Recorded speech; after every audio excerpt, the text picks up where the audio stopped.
Thank you.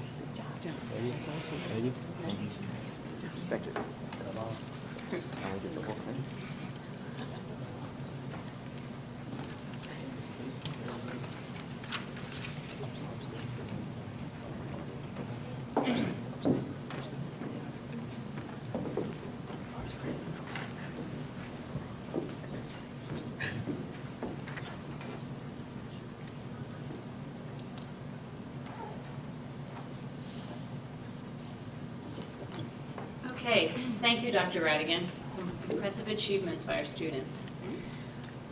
The next item is public comment. Before I open the floor to public comment, Dr. Rattigan would like to make a statement. Yes, thank you, Mrs. Yardley. Due to the fact that there has been a great deal of confusion and misinformation regarding the events of March 14th in Penridge, I thought it might be helpful for me to provide a summary. After the tragedy on February 14th in Parkland, Florida, students across the country decided that they wanted to do something on the 1-month anniversary of the shootings.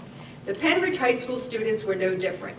They approached their administrators and said that they would like to leave their classrooms in solidarity at 10 a.m. on March 14th and walk around the high school track. They wanted to make banners with the names of the victims and read the names at the stadium.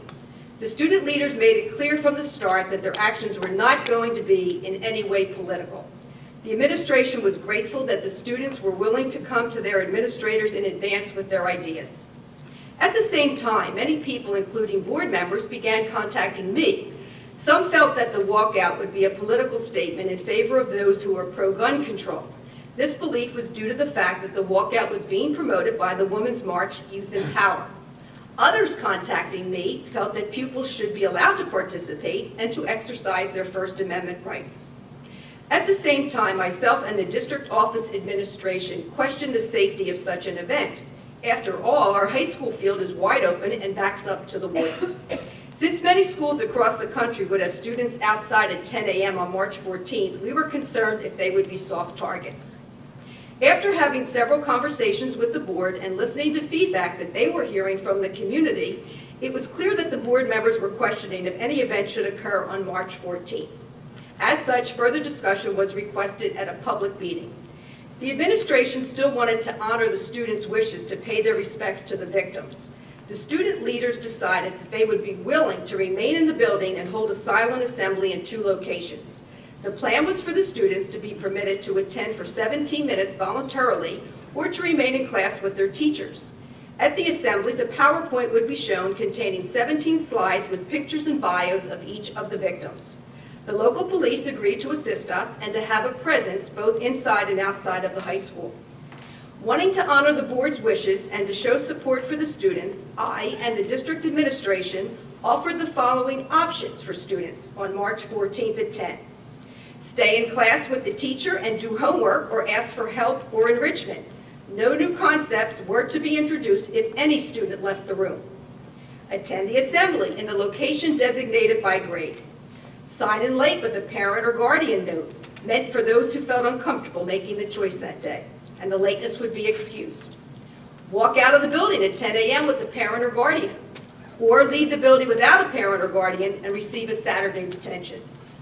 After much discussion, the board supported this plan.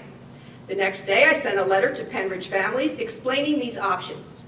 Students were also given this information by way of the public address system the next day. It should be noted that the school handbook specifies that the consequence for leaving school without permission is a Saturday detention. The detentions assigned were in no way meant to punish students for exercising their First Amendment rights. They were strictly for violating a school rule. It is important to note that our high school houses 2,342 students. On March 14th, here is the breakdown of the students' actions. 49.4% remained in class. 34.2% attended the remembrance assemblies. 9.6% walked out to the flagpole. 6.5% were absent.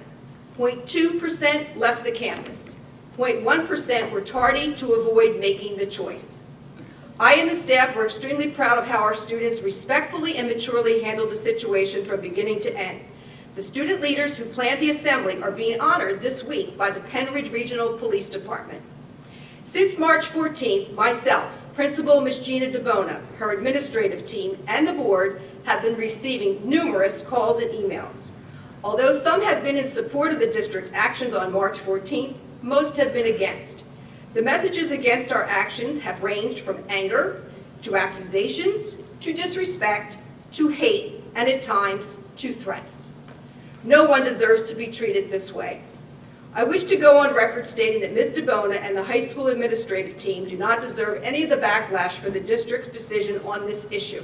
They have accommodated the direction that I, the district office administration, and the board have given them, and have done so in a cooperative and professional manner. Their only goal was to work collaboratively with student leaders to find an honorable way to remember the victims from this tragic event.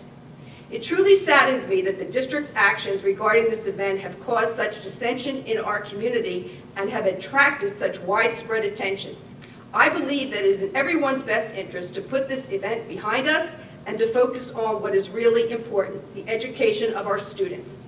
Let us all put politics aside and devote our energy and our efforts into praying for and or remembering the victims and their families, and in collaboratively working to make our schools as safe as they can be, so an incident such as the one in Parkland never happens in Penridge or any other school community ever again.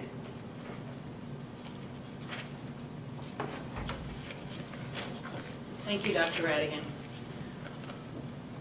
All right, the Penridge School Board welcomes public comment. According to Policy 903, we remind everyone of the following. Public comment shall be limited to 3 minutes unless otherwise specified by the board. Participants must be recognized by the presiding officer and note their name and municipality. All statements shall be directed to the presiding officer rather than to individual board members, district employees, or members of the public. A speaker may speak once during each comment period. Please note that these sessions are designated for comments.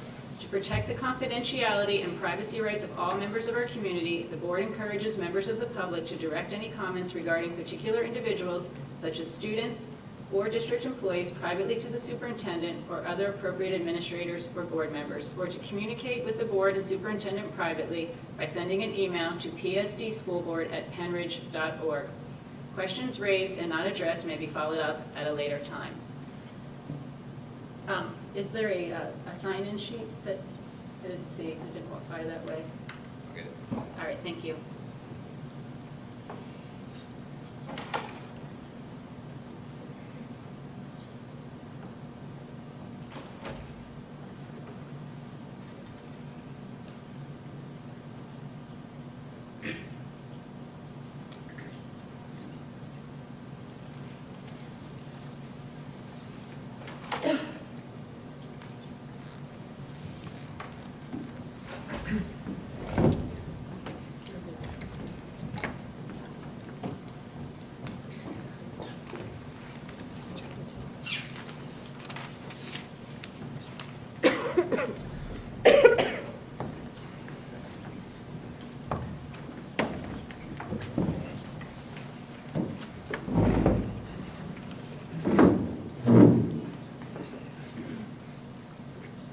So I'm going to, so I'll go through the list.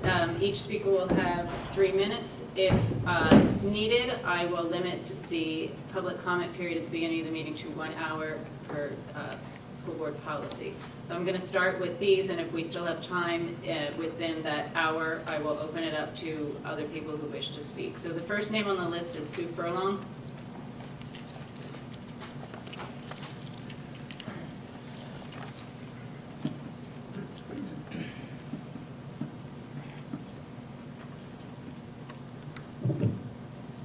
Sue Furlong, West Rock Hill Township.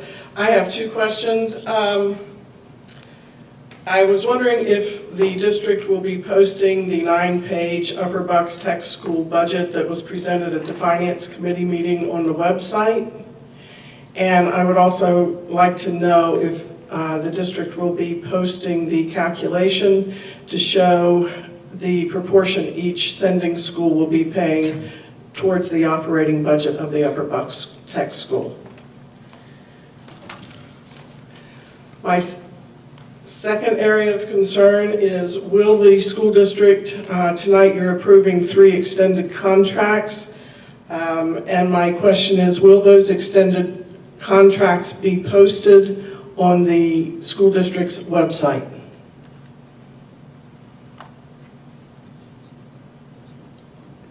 Okay, if I can, I will answer questions at the end of public comment after everyone has spoken. Okay, those are my concerns. I have 2 right to knows here if the answer is no. Thank you. Okay, thank you.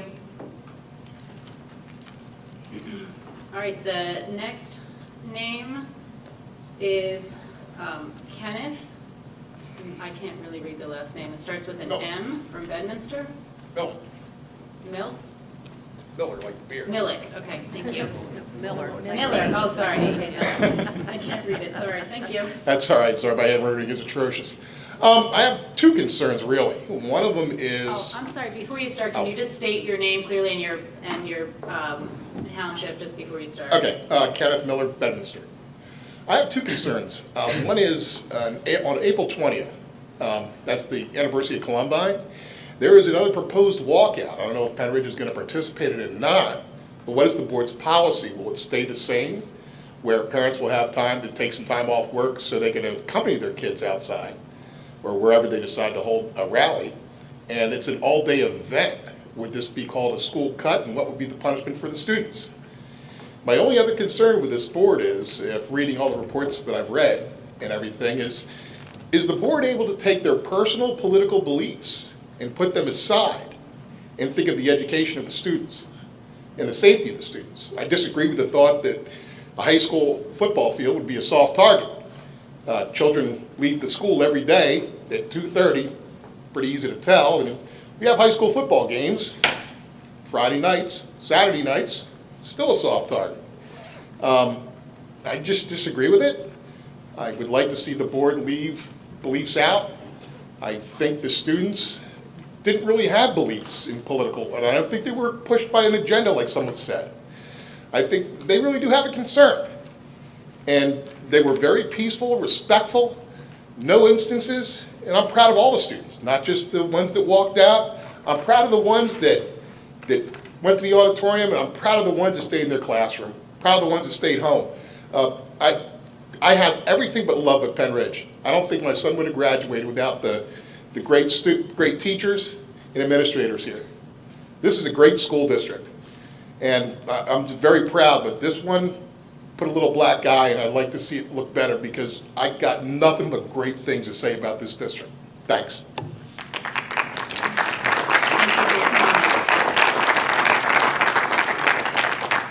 All right, the next name is Jim O'Connor.